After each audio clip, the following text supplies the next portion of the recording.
Some trails don't lead you back. They lead you deeper into something that remembers your name.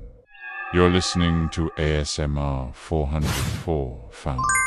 Don't forget to like, comment, and subscribe. If you've ever backpacked anywhere around Northern California's Shasta Trinity wilderness, you've probably heard the name whispered a few times.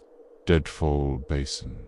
It sounds like the kind of place that draws goth kids and ghost hunters in. Put-October. Right, but out here, when locals say it, their voices drop, their eyes cut away. And they always end the sentence with something like, "I wouldn't go near there if I were you." I used to think that was just the usual rural folklore. The stories people make up to keep bored teens away from dangerous terrain. But then I actually went there, and now I can't sleep without the lights on, and the sound of boots crunching pine needles haunting the edges of my mind. Let me start from the beginning. It was mid-June, when me and my best friend, Aaron, decided to take a week off-grid and hike up to Mount Eddy. We were both seasoned hikers, ex-military, actually. So we weren't afraid of a little altitude or rough backcountry trails. We'd heard Deadfall Basin was stunning in the summer full alpine lakes, crystal clear streams, and no tourists. Exactly what we wanted. What we didn't know was that something else wanted us to. We left our car at the Parks Creek trailhead and started early. It was a crisp morning, and everything felt right. The trees swayed gently in the breeze. Birds chirped in the canopy above, and the trail felt like it had been carved through the world just for us that first day. We made it past Deadfall Lakes and set up camp just below the tree line. The stars came out early that night, and for a while I felt small and grateful, like the world was enormous and ancient and kind. That feeling didn't last. It started with a smell around midnight. I woke up because something just didn't feel right. There was this awful stench, wet dog and rot, and something acrid like old copper. I thought maybe a bear had wandered into the area, but Aaron was still asleep, and there weren't any sounds outside. No twigs snapping, no leaves rustling, just that Smedley stepped outside and scanned the woods with my flashlight, but saw nothing still. The smell was thick and heavy, like it had a shape of its own, like it was moving, crawling toward me. I backed into the tent and zipped it up tight. Didn't sleep after that. Just laid there with my knife clutched to my chest and my ears straining for anything in the morning. The smell was gone. The forest was silent, though uncomfortably silent. Not even the buzzing of insects. Aaron noticed it too, but chalked it up to elevation and early summer still. I saw the way his eyes kept scanning the trees, like he expected something. To step out, we packed up fast that day and pushed higher. Toward Mount Eddy. The higher we got, the more wrong everything felt. The trail kept shifting. Somehow I know how that sounds, but I swear it wasn't just bad navigation. I had GPS and maps. The trail would curve when it wasn't supposed to, or a ridge would appear on the wrong side by afternoon. We hit a clearing with a strange tree line. It looked like fire had scorched through decades ago, but only on one side of the clearing. The trees were blackened and cracked open like old bones. The soil was dead. No grass, no weeds, just a blanket. By ash that seemed too fresh for how old the burns looked, and in the middle of that dead space was a cairn. A stack of stones arranged too perfectly to be natural or accidental, 4 feet tall, narrow, and topped with a deer skull that wasn't even the worst part. Each stone had a symbol carved into it, not runes exactly, but sharp, geometric cuts that made my skin crawl when I looked to Longren. Wanted to knock it over, but I stopped. Pim, something deep in my gut screamed not to touch it. We gave it a wide berth and kept hiking that night. Things got worse. We made camp by a cold stream under a rocky overhang. Everything looked calm again, so I told myself I was just tired, just freaked out by the dead zone earlier. We made dinner, set up our tent, and tried to relax, but sometime around 2 in the morning, I heard footsteps outside, not animal sounds, human boots crunching softly on gravel and brush. I reached for my knife again and nudged Aaron awake. We both sat there, frozen, listening. The steps circled our tent slowly, deliberately. A full rotation, then another. They didn't run or stumble. They weren't curious or scared. They just kept walking in perfect, even steps. Then they stopped right at the back of the Tenturon, whispered, "Who's there?" And the silence that followed was worse than any reply could have been. We waited nearly 5 minutes before he unzipped the tent with his flashlight. Ready, there was no one there, but the trail of footprints was clear as day. Human-sized boots walking in circles around us, but the tracks didn't lead in or out of the clearing. They started mid-circle, like the person had just appeared there and vanished again.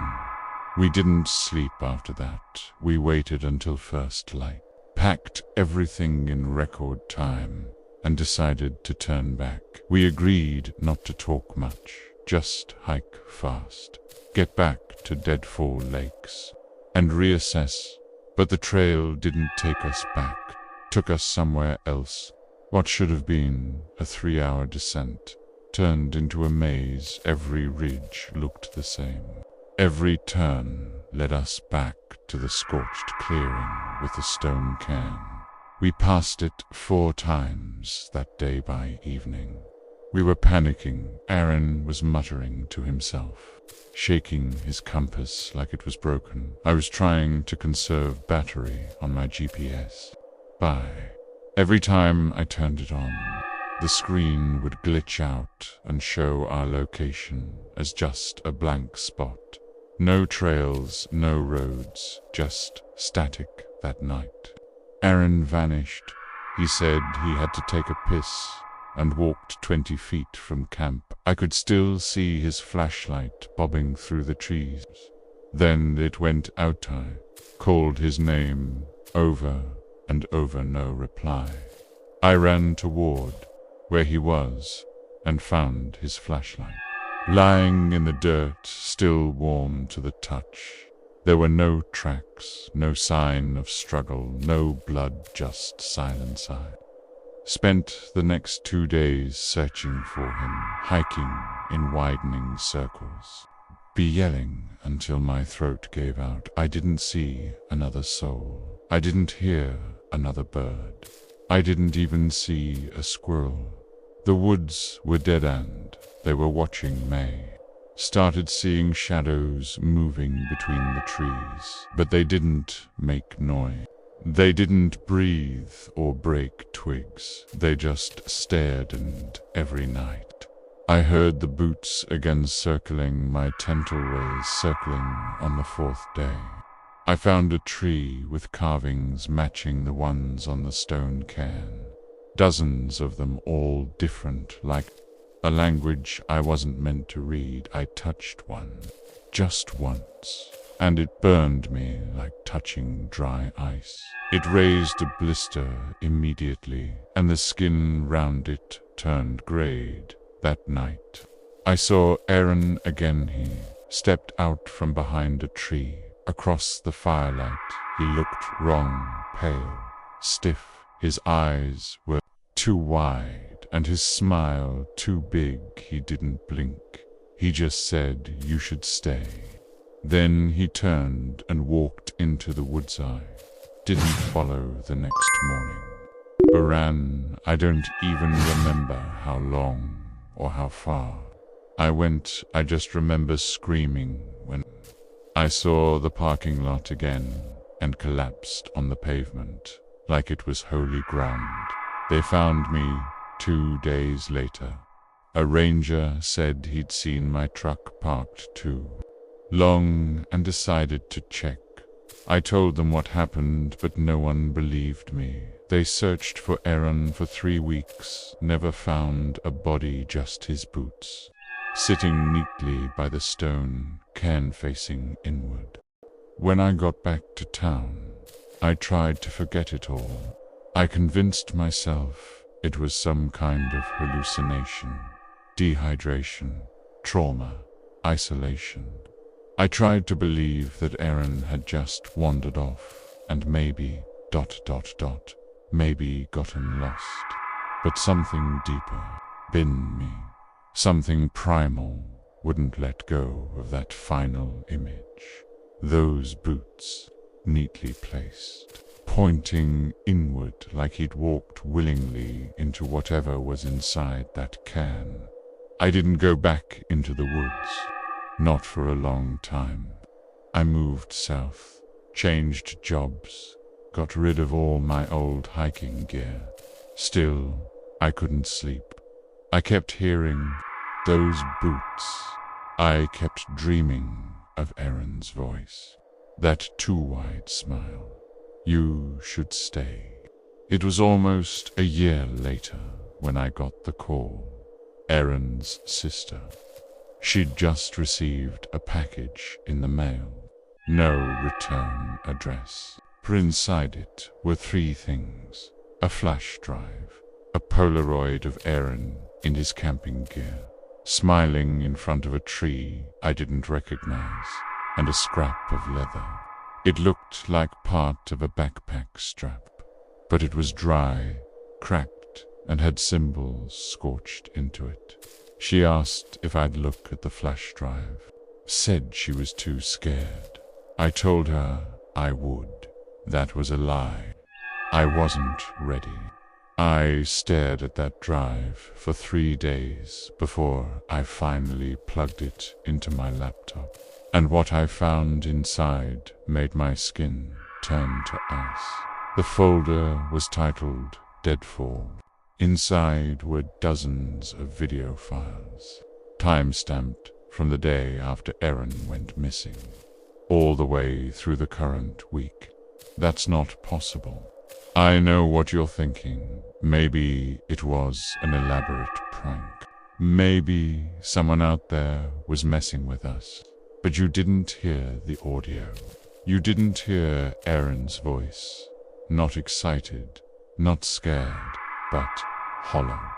Like he was reciting lines. Like he didn't understand what he was saying. In the first video, the camera's facing a clearing I don't recognize.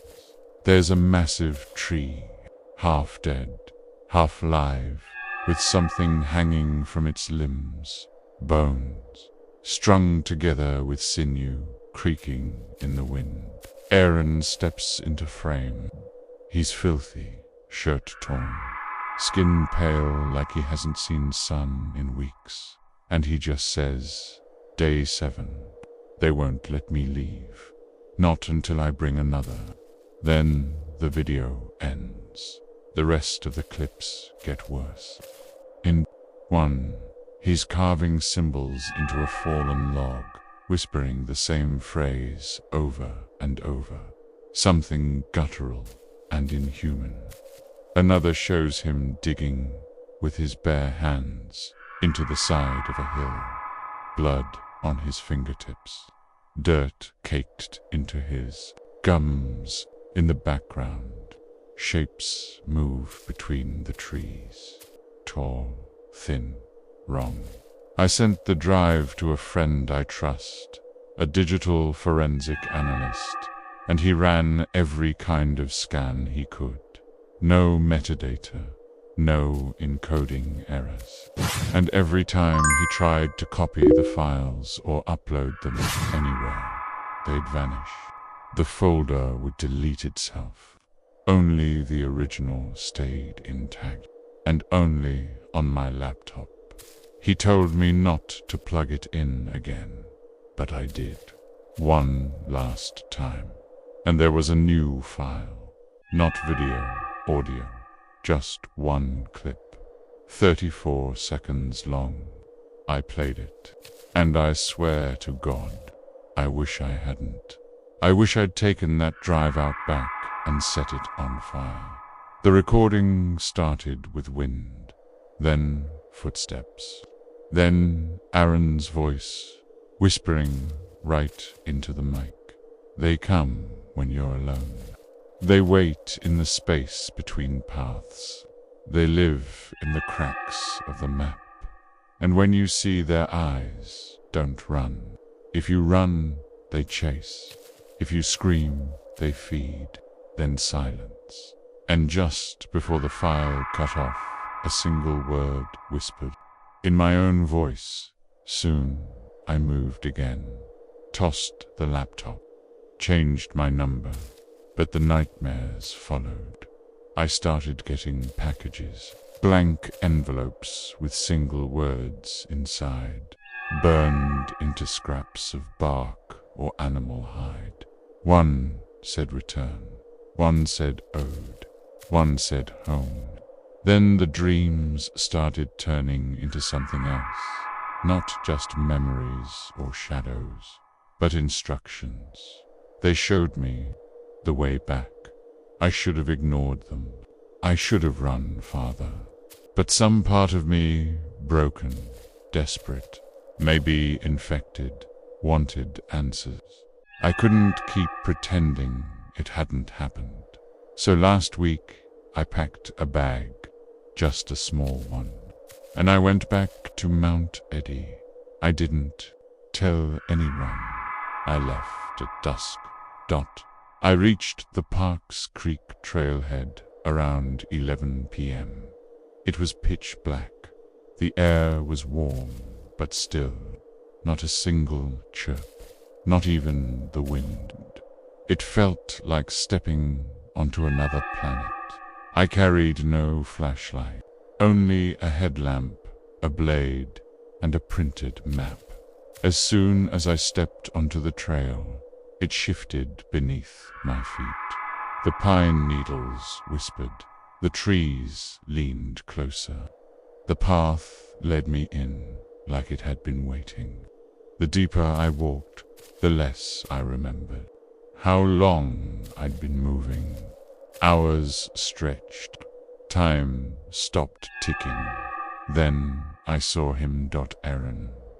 Standing by the cairn.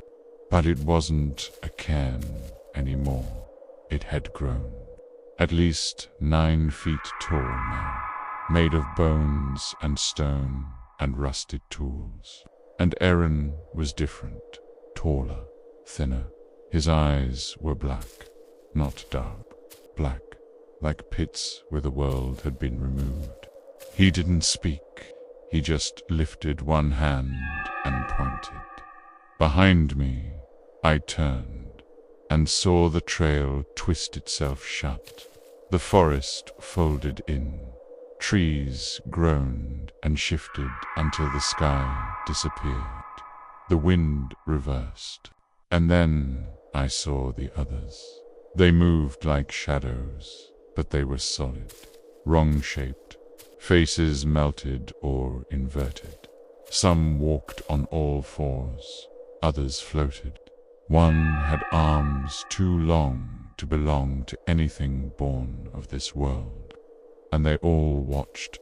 Aaron nodded once, then spoke. You brought the story. I didn't understand. He reached out and placed something cold into my hand. A small, gray stone with that same geometric carving. It burned my skin. Then everything went dark. When I woke up, I was back in my car. Seatbelt buckled. Keys in the ignition. No sign I'd ever left. But the Trailhead sign had changed. It didn't say Deadfall, Basin, Trailhead anymore. It said, in cracked red paint, the path owns you now. I'm writing this because I need you to understand. If you're reading this, it means they let me come back. Not to warn you. No, I think they want more. I think this is how they grow. Through stories, through fear, through memory. So whatever you do, don't go looking. Don't follow the trail. Don't chase after Aaron. And if you hear boots outside your door tonight, just know they've found you too. I tried to convince myself it was a dream. I even got back to my apartment and found everything exactly where I left it. But I knew better. There was dirt in my boots that wasn't from here. Black, fine-grained dirt that clung like ash. My hands were still sore. My skin, where the stone had touched me, was blistered and gray, flaking like bark from a dying tree. And then, 2 nights ago, I saw Aaron again. Not in a video, not in a dream, but in the corner of my living room, standing in the shadows behind the curtain. I didn't scream. He didn't move. He just stood there, swaying slightly, like the wind from another place was still blowing through him. His mouth opened just a little, and something inside was still moving. Not a tongue. Something longer, coiled, breathing on its own. Then he stepped forward, and the lights flickered out when they came back. He was gone, but my walls weren't empty anymore. Every surface was covered in those symbols, scratched into drywall, drawn in some kind of dark brown liquid that had dried and cracked. Some glowed faintly, pulsing like slow heartbeats. One of them, a spiral with teeth etched along its rim, made my ears ring until I collapsed. I left that night, but I didn't leave alone. They're with me now, and I don't mean in a possession kind of way. I mean I see them in reflections, in passing faces on the street. I hear their footfalls echoing behind me, even in crowded places. I feel cold fingers resting just behind my neck when I try to fall asleep. And worse, I've started whispering things when I think I'm alone. Words I don't know the meaning of. Phrases like the breath beneath bark or roots remember. I haven't been able to stop. And last night I found the stone again. Not in my pocket. Not in my backpack. Under my tongue. It had fused to the roof of my mouth. Smooth and hot like a fresh brand. It took me 30 minutes to pry it out. And when I did, I didn't bleed. I leaked sap. Thick, black, sticky. And when it hit the floor, it hissed like it hated the light. I know what you're thinking. Why not go to a hospital? Why not get help? Tried. They didn't see anything. To them, I'm just a guy with some scratches. An anxiety case. But I saw the nurse's eyes darken for a second when she touched my wrist. I saw her pupils dilate too wide. She didn't blink, not once. She said, In a voice I didn't recognize, "You've been marked." That's when I stopped trying to get help. Now I know what this is. A spread, a contamination. The trail isn't a place anymore. It's a concept, an infection. Once you know about it, once you hear its name, Deadfall, it begins growing inside you. It whispers, it mimics. It takes the shape of your memories and rots them from within. That's why I'm writing this. Because this isn't a warning. It's a transformation. Every word I write feeds it. Every person who reads this carries it forward. You don't understand yet, but your roots are already cracking. You'll start with dreams, a trail that never ends, a tree with hands, a voice behind a boulder that sounds like your mother, even though she's been gone for years. Then you'll find symbols on the floor of your shower, in the steam on your mirror, in the veins of leaves that weren't there the night before. Next comes the scent, that sharp copper rot. It'll cling to your pillow, your sheets, your fingertips. Then the boots. You'll hear them on your porch. You'll hear them on the stairs. You'll hear them just behind your bedroom door, pacing, waiting. They don't knock. They never knock. They never knock. And when you open the door, and you will, because they know how to make you, you'll see someone you loved. They'll smile, and they'll ask you one question. Will you stay? You'll think you have a choice. You don't.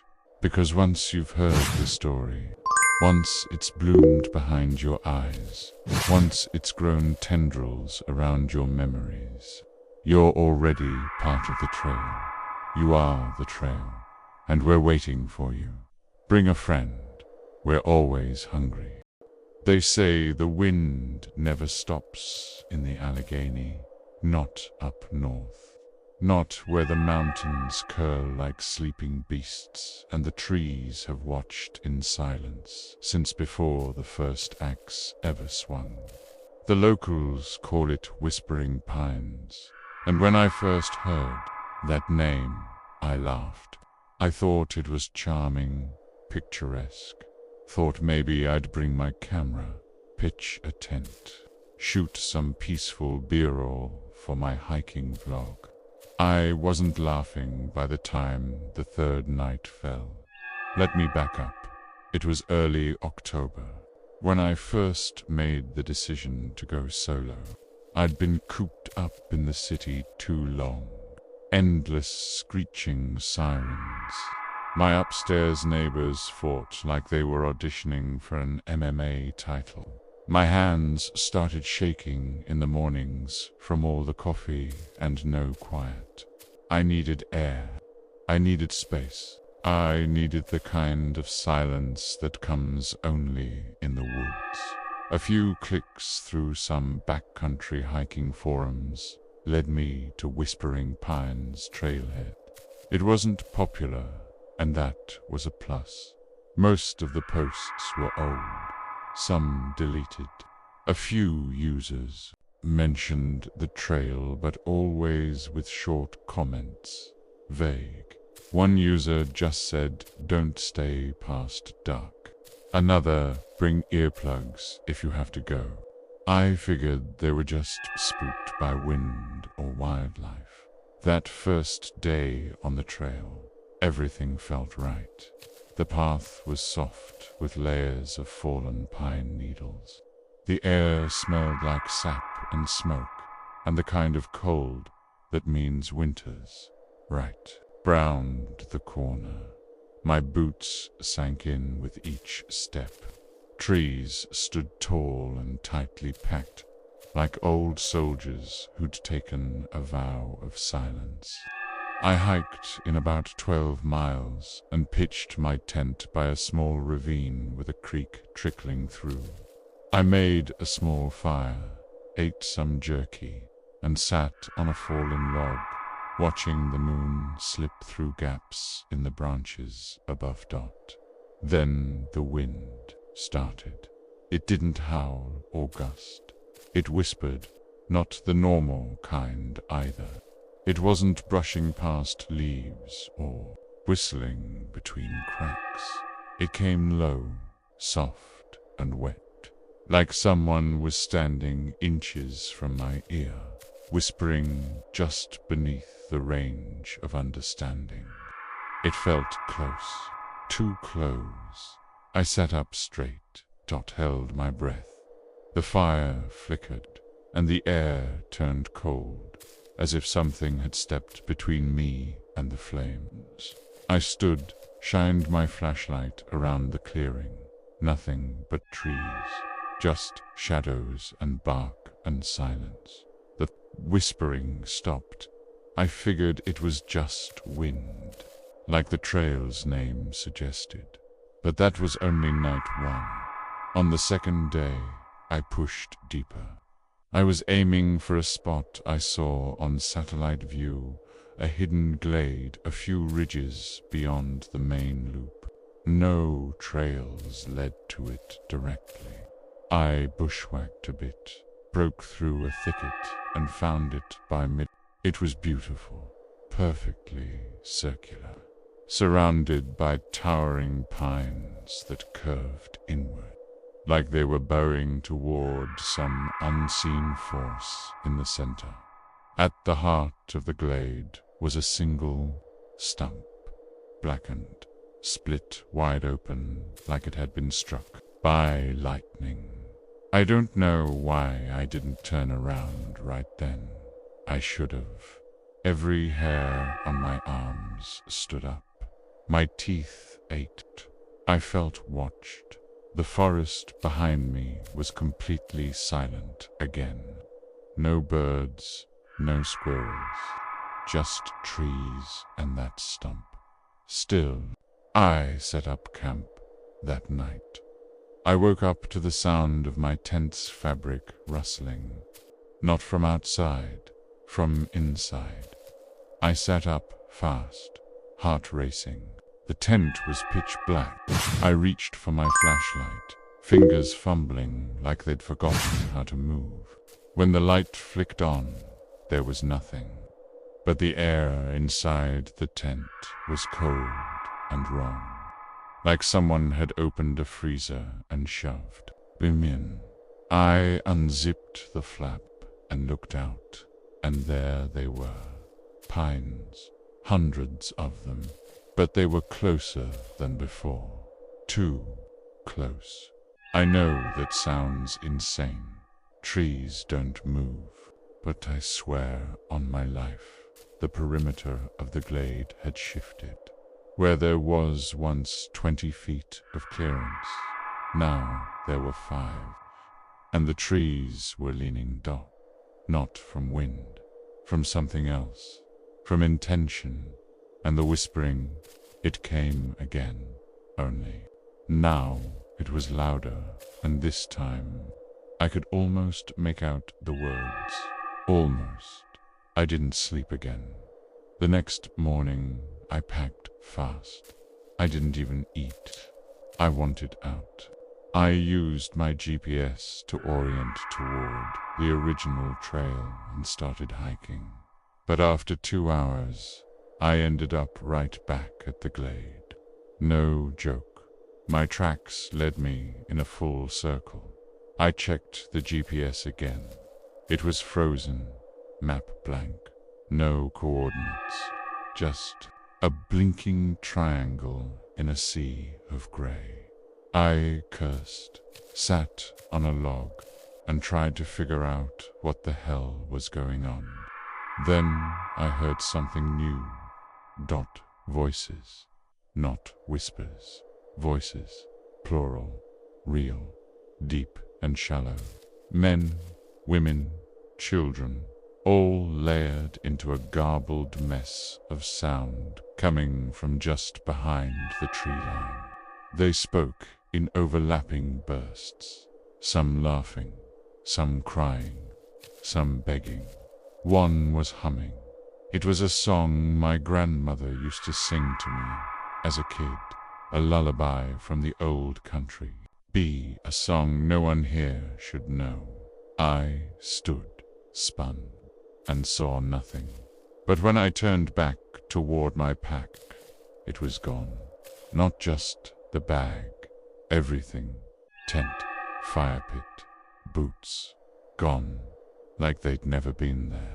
I stood, barefoot, in a clearing that didn't want me. Trees that leaned inward like they were listening. Wind that whispered my name, clear now. Over and over, I ran. I didn't know where I was going, just away. But the glade didn't let me leave. Every direction looped, the landscape reshuffled, hills moved, roots crawled. I was trapped until night fell again.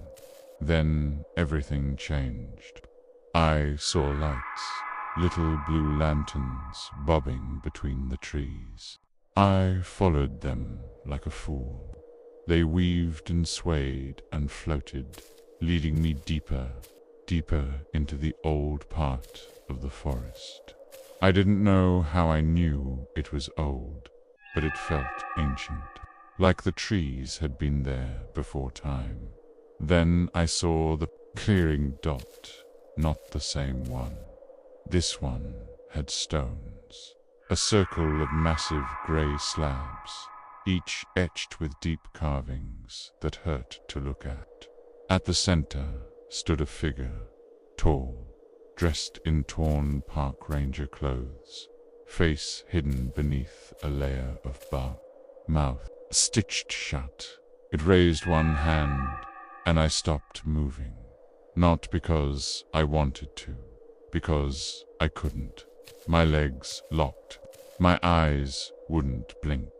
The wind swirled faster, carrying voices, thousands of them, all screaming the same word over and over.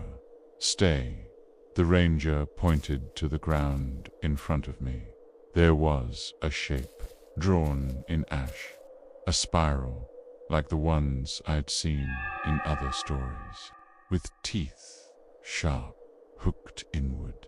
Then he whispered, without moving his mouth, "You walked the path. The path now walks you." I couldn't move. I couldn't speak. I couldn't even close my eyes. The wind whipped harder now, but not from the sky. It came from the trees, like breath exhaling from 1,000 wooden lungs. The forest wasn't still anymore. It was alive. Each pine swayed toward me, limbs creaking in unison, groaning low like a chant, and the ground beneath my bare feet pulsed, rising and falling like a heartbeat beneath the dirt. The stitched-mouth ranger stepped forward. With each step, the bark cracked round his legs, revealing black skin underneath, not burned, not diseased, but like polished obsidian. He didn't walk like a person. His knees bent wrong, and when he moved his hand toward my chest, my lungs collapsed as though they didn't belong to me anymore. He didn't speak. He didn't need to. Something inside me recognized him. He wasn't the beginning of this place.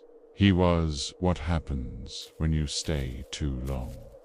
He pressed his hand against my chest, not hard, and my vision exploded, not with light, with memory. Mine. I saw a girl kneeling beside a stump, whispering apologies to something in the dirt. I saw a man carve his own eyes out and feed them to the roots. I saw a mother carry her child into the woods and leave without him. I saw time bend. I saw trails curl into symbols.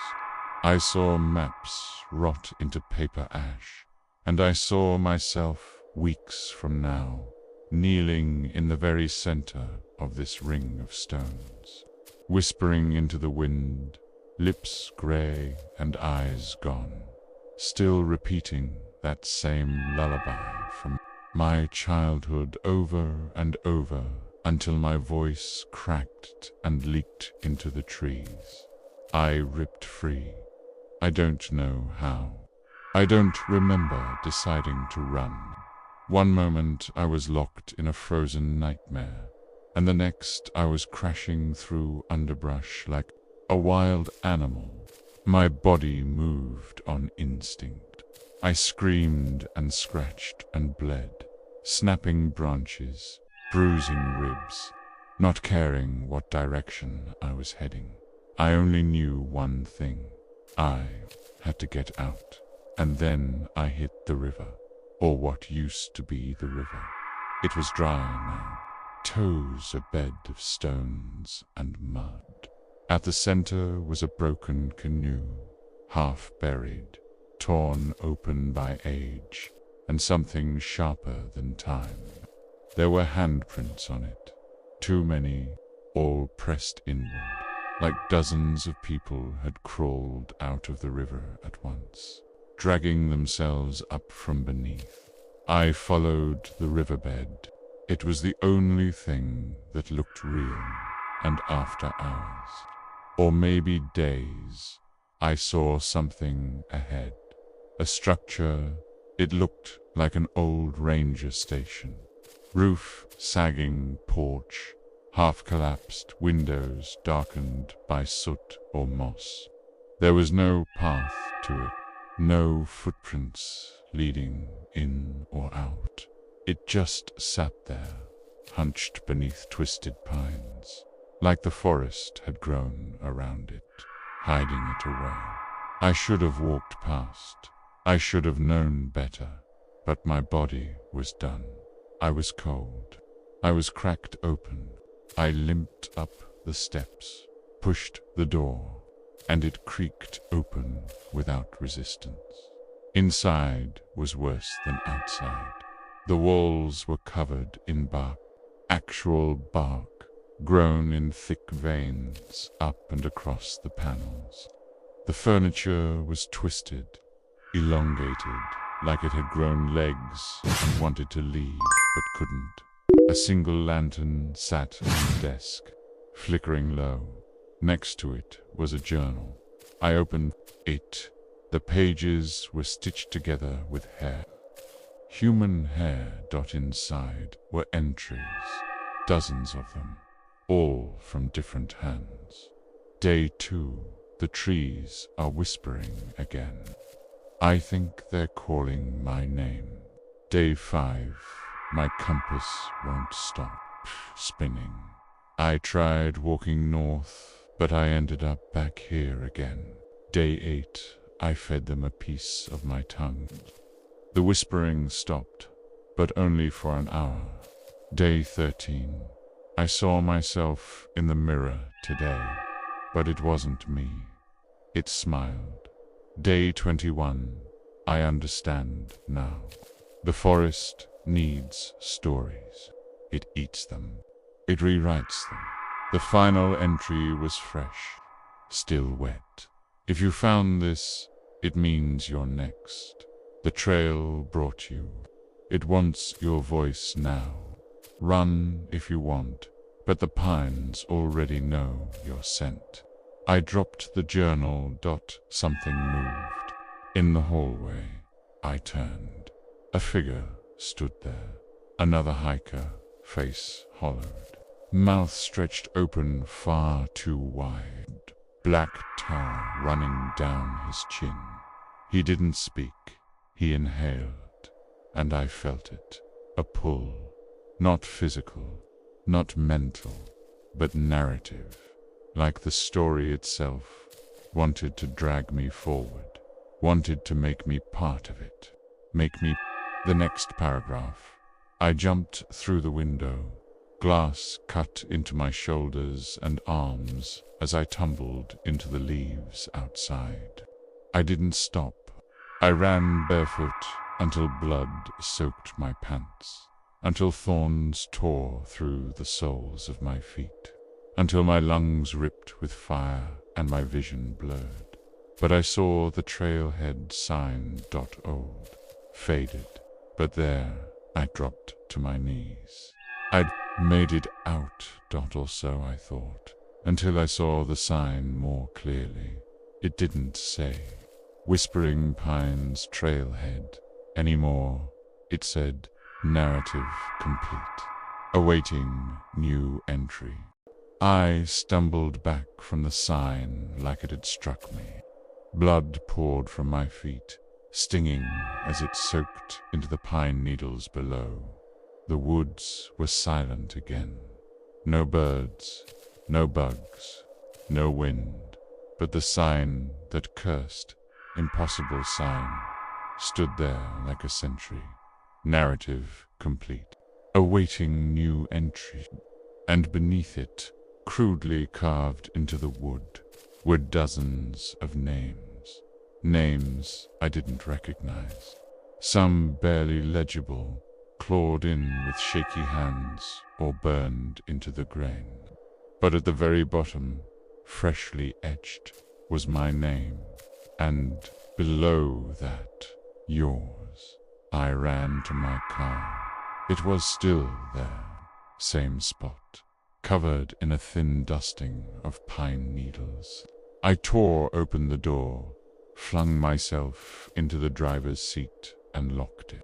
I just sat there for a long time, panting, staring at the trailhead sign through the windshield. Then the wind started again, but not outside, inside the car. It was warm, damp, whispering. The vents were off, the windows sealed. Still, I could hear it, a voice in the air. No, many voices. And they were whispering a new story. A story that sounded like mine, but twisted, unraveling, rewritten. I turned the key. The engine sputtered once, twice. Then the radio came on. .umpte. An old, static-filled broadcast. No music, just a man's voice, low and droning, reciting lines like a prayer. The trail calls those who think they're alone. The trail rewrites those who listen too long. The trail does not forget. The trail does not forgive. The trail does not end. I shut it off. The voice didn't stop. It was coming from the glove compartment now, from the speakers, from behind me. I reached for my phone. No service. Battery draining. I watched it go from 56% to 0% in a matter of seconds. Then the screen turned white, and a single message appeared in black, pulsing letters. Thank you for your story. I dropped it, peeled out of the trailhead lot, and didn't stop until I hit the highway. I drove 4 hours, not even knowing where I was going. I didn't care. I just needed to not be there. Eventually, I pulled into a gas station, hands shaking. I stumbled inside, blood still caked on my clothes, looking like I'd crawled out of a shallow grave. The cashier took one look at me and stepped back. You came from Whispering Pines. I nodded. His face turned pale. He muttered something and walked into the back. Never came out. Another guy, older, grizzled, wearing a Vietnam vet cap, stepped forward from a corner booth. You hear the wind yet? He asked. I didn't respond. He sighed and looked down at the floor. You ever wonder why there ain't no maps of that trail past 1986? Why nobody logs it? Why rangers won't answer when you ask directions? It's not a place anymore. It's a feeding ground. I asked him what it feeds on. He looked up. You. He reached into his jacket and handed me a photo. Black and white, faded. It was him, much younger, standing in front of the same Trailhead sign. But back then, it still said Whispering Pines. Next to him was a woman, eyes wide, smiling too big. Who's that? I asked. He didn't answer. When I looked up, he was gone, and so was the photo. Back at home, things didn't get better. My mirrors don't show reflections anymore, only glimpses of that glade. The journal appeared on my kitchen table 2 days later. Same one, same entries, except now the final page had changed. It didn't just say, "You're next." It said, "The new story begins with you, but it doesn't end with you. Tell it, or it will never let you go." So I did.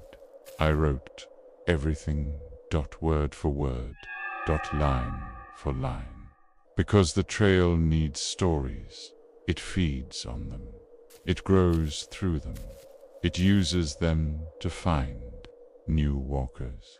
And it's found you now. Yes, you read the words. You felt the shift. You heard the wind. Tonight, when the breeze slips through your window and whispers something you almost understand, don't listen too closely. Don't follow the sound. Don't answer the voice calling your name from just beyond the porch light.